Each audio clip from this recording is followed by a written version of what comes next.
Hello, dear students. Let us develop one more Moore machine.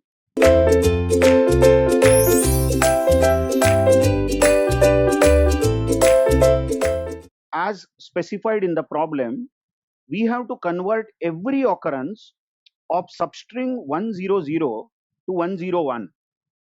Now, what it means is that the input string is made up of ones and zeros, as mentioned in the question, because the string will contain ones and zeros. But if there is a sequence of 100 in the input, then that sequence has to be changed as 101.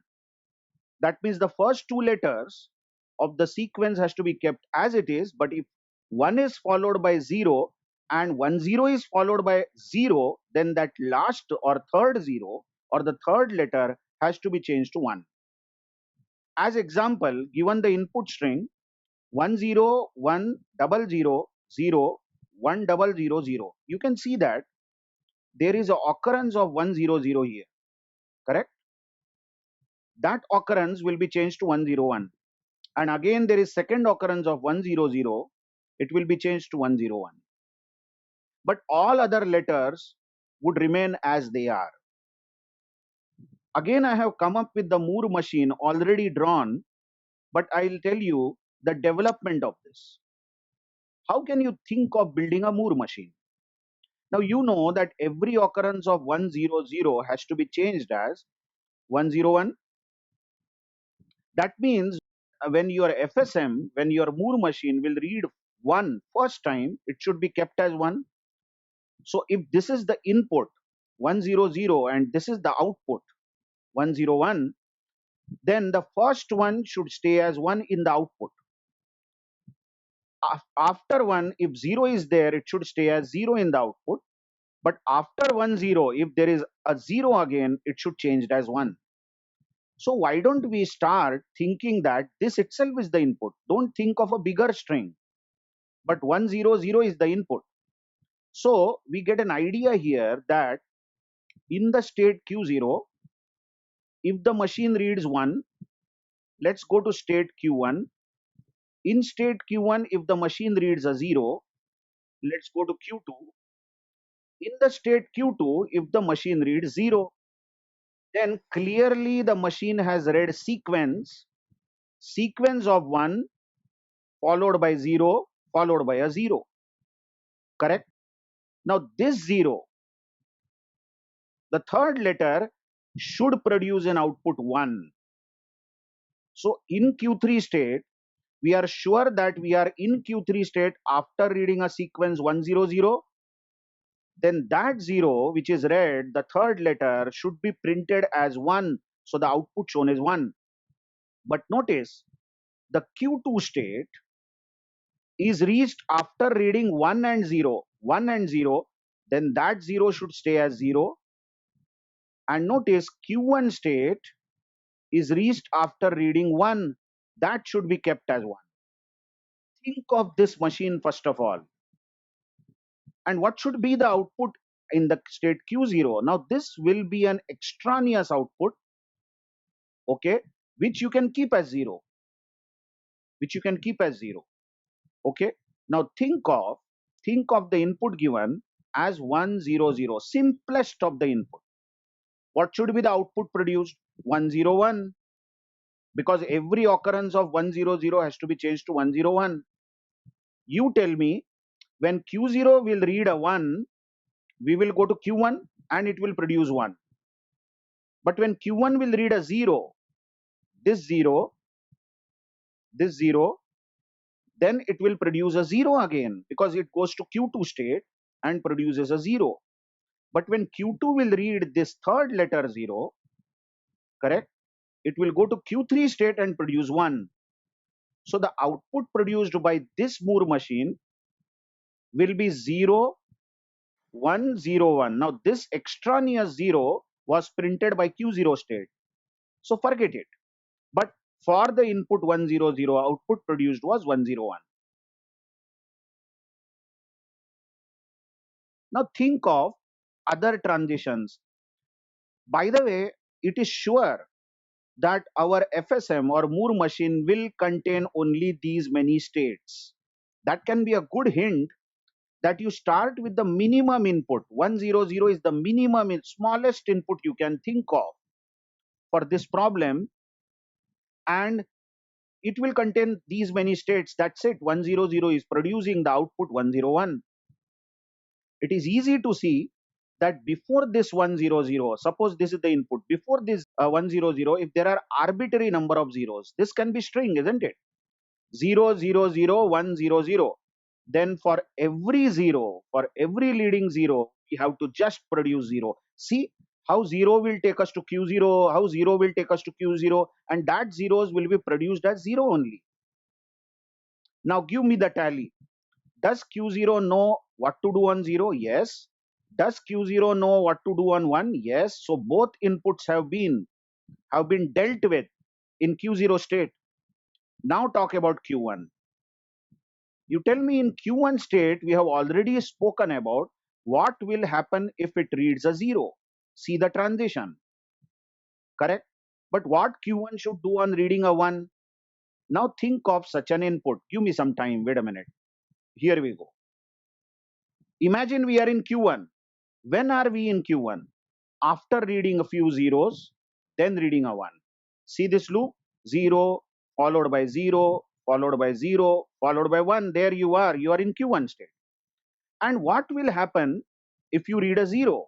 That's evident. You go to q2. That's given. You go to q2. But what happens if you read a 1? Just check this. If you read a 1, then you have to again search for a sequence 0 0, because you are searching in this problem, you are searching for a sequence 0 0. After this one, if you get a 1, then you have to restart your search, because you are searching for something like 100. That means you have to then simply loop here on 1, because 1 followed by 1 should be produced as 1 followed by 1 only. I hope you are understanding. So q1 on reading 1 is also known now. What about q2? Do you know what q2 does on reading 0? Yes, it is given. q2 on reading 0 goes to q3. But what should q2 do on reading a 1? Here we go. This is interesting.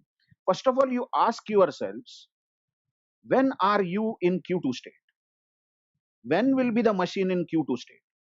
Just check this. We have read a few zeros, maybe. Then we have read a few ones, maybe. And then we have read a 0. Check this. We start from q0, then 0 followed by 0 followed by 0 followed by 1 followed by this loop 1. And now we have also read this 0. On reading 0, we are in q2 state, correct? So when are you in q2 state? When the last two symbols you have read is 1 0. Definitely. Whatever sequence is there before, okay, but you will be in q2 state if the last two symbols you have read are 1 followed by 0. Check. Either you have read 1 from here, this loop 1, and then followed by 0, or you have read 1 here from q0 to q1, then followed by 0. So last two symbols were 0. What if you get a 1 again after this? You please try to understand, if you have got 1 again, you have to search for 00 after this. And the best path we can put here is that if you want to search for 00, you will have to go back to q1. Tell me, if this 1 is taken back to q1, it is produced as 1 itself. After that, you have 0 transitions. So who knows, this 1 might be followed by 2 zeros. I hope you are understanding. A bit of logical thinking will be needed, which I am trying to tell you what happens over here. So q2 now knows what is to be done on 1. Now finally, tell me what q3 does on 0. On 0, think about it. When will q3 read a 0? Rather, just let me erase a few things again. Okay, when are you in q3 state? Definitely you are in q3 state after reading a few symbols. but last three symbols you have read is 100. Check that from any path. See, you read 1, you read 0, you read 0. You are in Q3. Correct? Or you read 1, after that you read arbitrary number of ones due to the loop. See, Q1 has a loop on 1, after that a 0, and after that maybe 1. See, you are going back to Q1, going back to Q1, isn't it? But then back to 0, this 0 again will be read, and you will be back to Q2 and then 0. So last three symbols are definitely 100. That is why you are in Q3. Now, so what should Q3 do on reading a 0 or 1? Just think over it. Just think over it. Q3 on reading a 0 should go back to the initial state. Tell me why.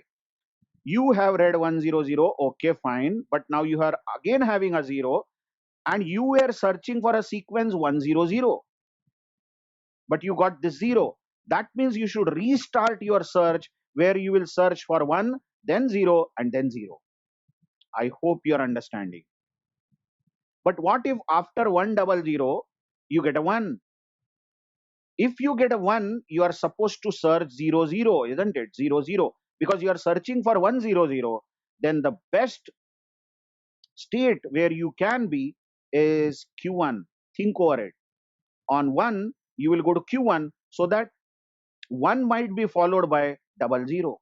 Now you see, you know what Q3 does on 0 and Q3 does on 1.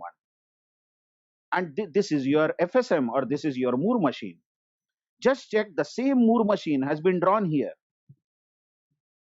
Okay. Now, let's see working of this on some input. Okay. What will happen if we give some arbitrary input like this? Let's see. Let's see.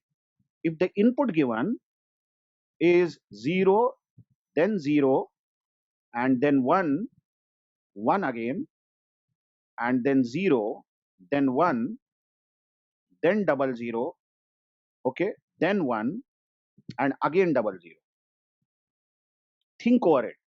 We will be in Q0 state to start with, and in Q0 we directly print 0. Check the output in Q0. Q0 now reads a 0, you stay in Q0 due to loop, but in Q0 output produced is 0. In Q0 we read a 0, again we stay in Q0, but the output produced is 0. In Q0, on reading 1, we will go to Q1, but in Q1 we produce output 1. Observe, 0, 0, 1 has been printed as 0, 0, 1. That's it. This is an extraneous output which you don't care about. Now in Q1 you are reading a 1. In Q1, when you read a 1, you stay in Q1 and print 1. But in Q1, when you read a 0, you go to Q2. In Q2, you print 0. Q2 reading 1, observe, goes back to Q1 and Q1 prints 1.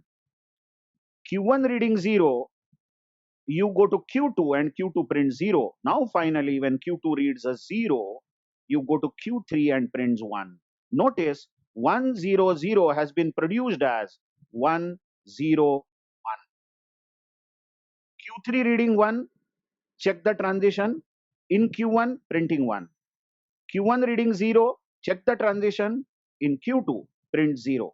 And finally Q2 reading 0, we are in Q3, printing 1. Again check, 100 has been produced as 101. So this is the way how we have changed the sequence of any substring 100, 101. Thank you very much.